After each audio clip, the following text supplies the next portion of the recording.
Hoje nós vamos ver uma das dores que mais incomodam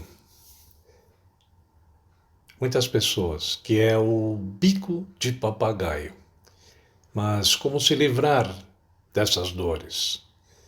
A osteofitose é caracterizada pelo surgimento de osteófitos, popularmente conhecidos como bicos de papagaio, que consiste em pequenas expansões ósseas em forma de gancho que aparecem ao redor do disco da coluna vertebral, geralmente em casos de problemas reumáticos, como é o caso da osteoartrose lombar e cervical. Agora, como é que ele surge? Como é que surge esse bico de papagaio? Radiograficamente, o aspecto do osteófito remete ao bico de um papagaio, vindo daí o seu nome popular. Alguns especialistas acreditam que o bico de papagaio possa surgir devido à desidratação do disco intervertebral por espondilose, por predisposição genética, sobrecarga articular, como no caso da obesidade, e devido a algum problema articular prévio, como inflamação, fratura, ruptura de ligamentos, entre tantos outros, ou em consequência de impactos sofridos desde a infância. Todavia, é importante salientar que a principal causa do aparecimento desta anomalia óssea é a permanência em posturas incorretas ao longo da vida, resultando em lesões nas articulações vertebrais. Destas últimas, originam-se os osteófitos que, por sua vez, causam a desidratação do disco intervertebral, fazendo com que as vértebras fiquem mais próximas uma da outra, com consequente compressão da raiz nervosa. Portanto, a dor presente na osteofitose decorre dessa compressão. Ao passo que o indivíduo envelhece, as dores causadas pelo bico de papagaio começam a surgir. Contudo, alguns sinais já percebidos anteriormente podem indicar a presença dessa expansão óssea. Pessoas que durante a vida não adotaram boa postura corporal, não praticaram atividades físicas e vivenciaram períodos intensos de estresse apresentam maiores chances de desenvolver osteófitos. Agora, os principais fatores de risco para o bico de papagaio, vamos lá, vamos ver alguns deles. Obesidade.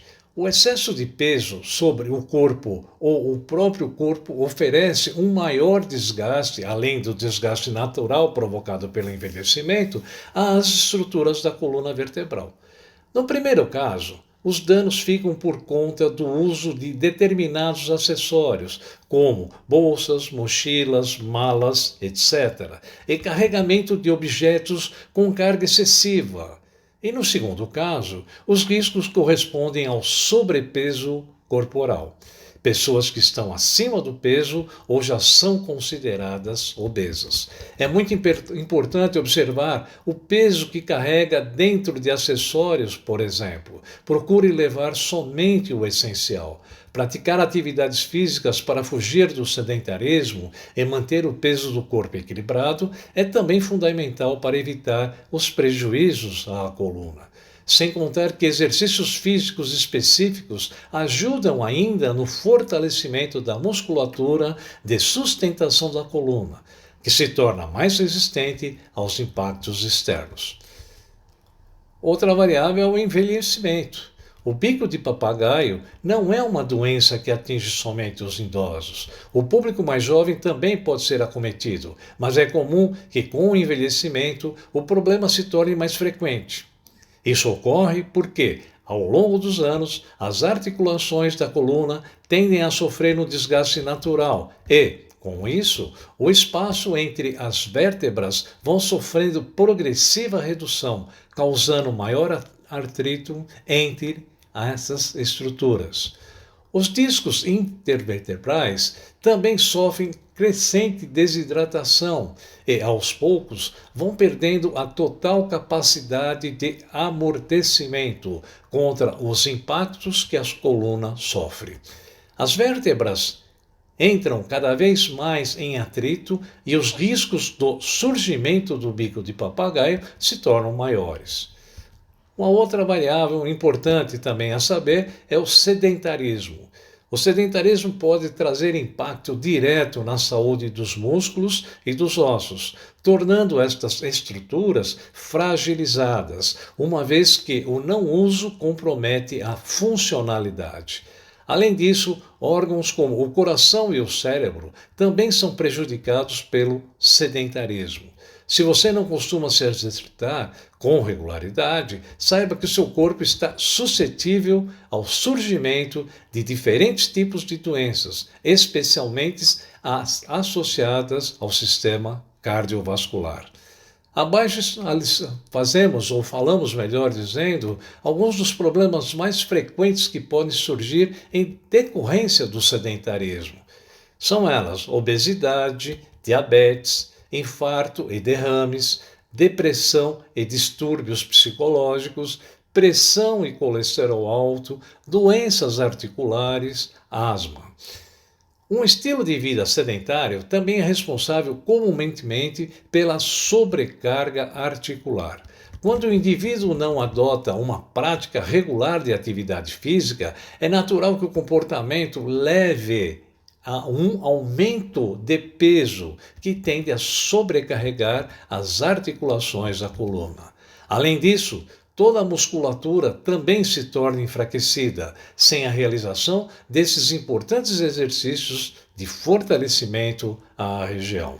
A falta de alongamento dos músculos propicia o aumento da compressão na coluna vertebral, pois as vértebras, sob tensão, se aproximam bastante até se comprimirem, contribuindo para a formação do bico de papagaio.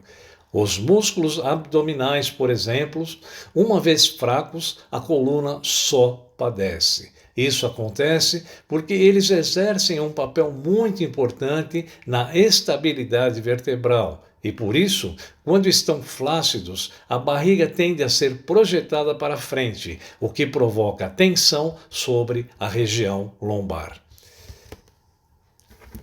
Um item muito importante é a má postura. A ausência de uma postura adequada na realização de atividades do próprio dia a dia pode contribuir significativamente para a origem do bico de papagaio. Isso acontece porque, dependendo da postura adotada durante algum tipo de movimento, a coluna vertebral pode ser exposta a impactos ou traumas que tendem a favorecer o desenvolvimento da doença. Alguns exemplos de posturas incorretas mais frequentes que nós sempre adotamos ou comumente estamos no dia a dia incorrendo ou fazendo. Por exemplo, no uso do computador. Se você passa muitas horas em frente ao computador, seja no trabalho ou em casa, com uma postura inadequada, o surgimento de dores na coluna é questão de tempo. A dica é reduzir o tempo de uso da ferramenta e, sempre que precisar, fazê-lo, observar, atentar, sempre com relação à sua postura. Se você trabalha com o computador, atente para a ergonomia, ajustando corretamente a tela do computador, a altura da cadeira e da mesa e outras características necessárias à manutenção de uma boa postura. No caso de um computador portátil, é preciso ainda muito mais cuidado. É aconselhável utilizar o notebook em um suporte específico, sempre com a tela na altura dos olhos e não sobre as pernas, por exemplo.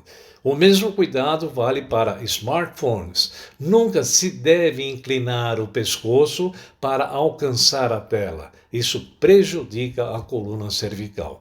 Também é importante fazer pausas durante o uso do computador para alongar a coluna, evitando os riscos de incômodos na região.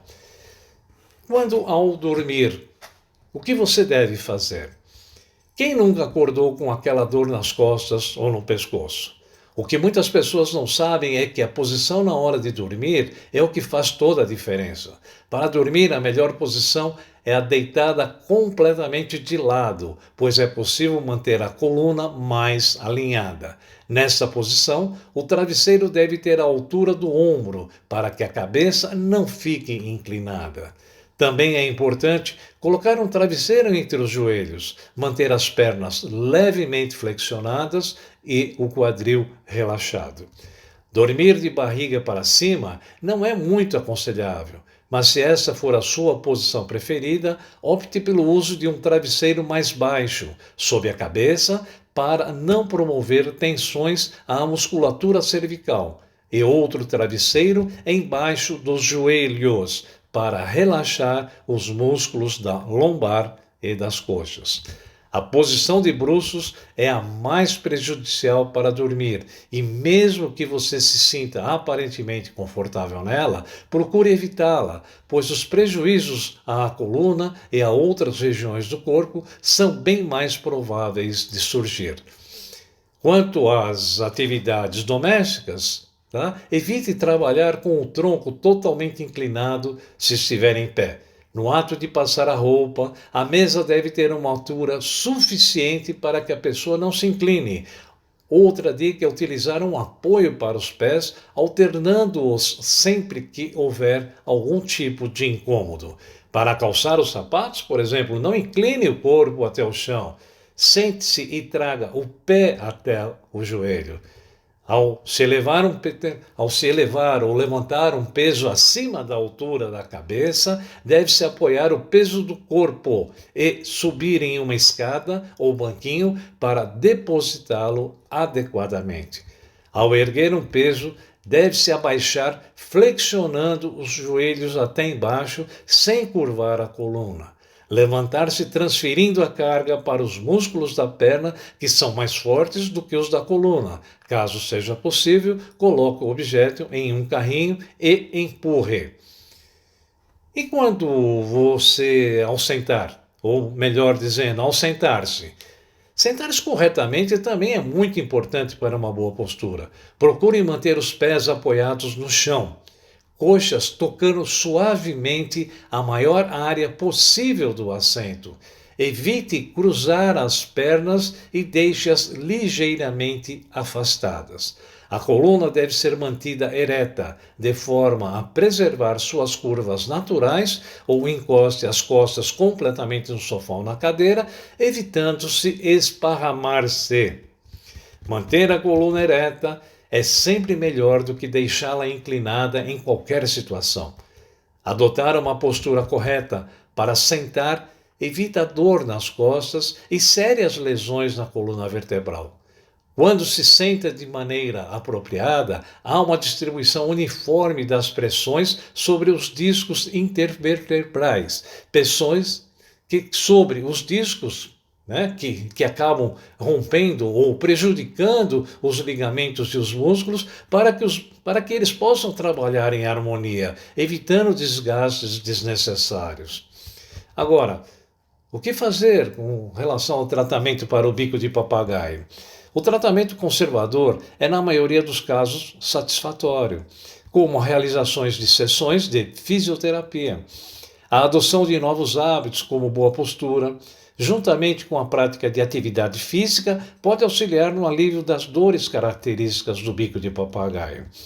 Agora, quando você faz o Pilates, será que é bom para pacientes com bico de papagaio?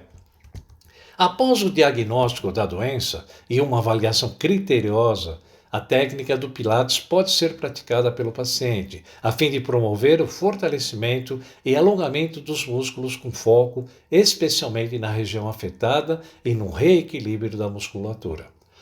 Para isso, o profissional acompanhante montará um programa personalizado que atenda às necessidades e limitações de cada pessoa. O osteófito pode permanecer, mas as dores são consideravelmente aliviadas em virtude da estrutura corporal mais forte, flexível e alinhada. Para quem não tem a doença, a técnica também se mostra bastante efetiva no tocante à prevenção. O Pilates trabalha como um treinamento muscular mais específico, focando na estabilização da coluna e no fortalecimento geral da musculatura do corpo. Um dos muitos casos, a postura incorreta se torna tão habitual que o indivíduo já nem recorda mais como era ter uma boa postura. É importante manter uma consistência corporal no uso do computador ou em quaisquer atividades do dia a dia, uma vez que os hábitos posturais corretos ajudam a reduzir os riscos de dores, melhoram os movimentos, proporcionam bem-estar geral para o corpo e ainda contribuem para uma aparência mais bonita e uniforme. Fazer atividade física na prevenção ou durante o tratamento de doenças na coluna é possível? Os exercícios físicos podem funcionar como importantes aliados tanto no caso de pessoas que já sofrem com doenças na coluna vertebral, quanto para aquelas que desejam prevenir o problema. Movimentos como foco no fortalecimento de determinados grupos musculares e no alongamento de outros ajudam a melhorar a sustentação da coluna, o que naturalmente diminui a sobrecarga de diversas estruturas, como ligamentos e discos. Entretanto, não existe um programa específico de exercício para todo e qualquer paciente acometido por patologia na coluna.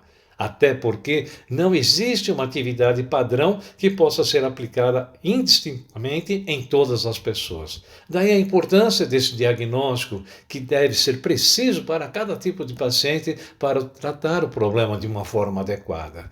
Agora, quais são os hábitos que mais ajudam na prevenção de doenças da coluna? Vamos lá, vamos ver. Adote uma alimentação saudável para evitar o sobrepeso do corpo. Evite o álcool e o cigarro. Pratique exercícios físicos, mas sob a orientação de um profissional qualificado. Tenha cuidado especial com a sua postura no dia a dia. Mantenha-se bem hidratado para conservar a elasticidade e lubrificação do seu corpo. Cuide-se. Obrigado.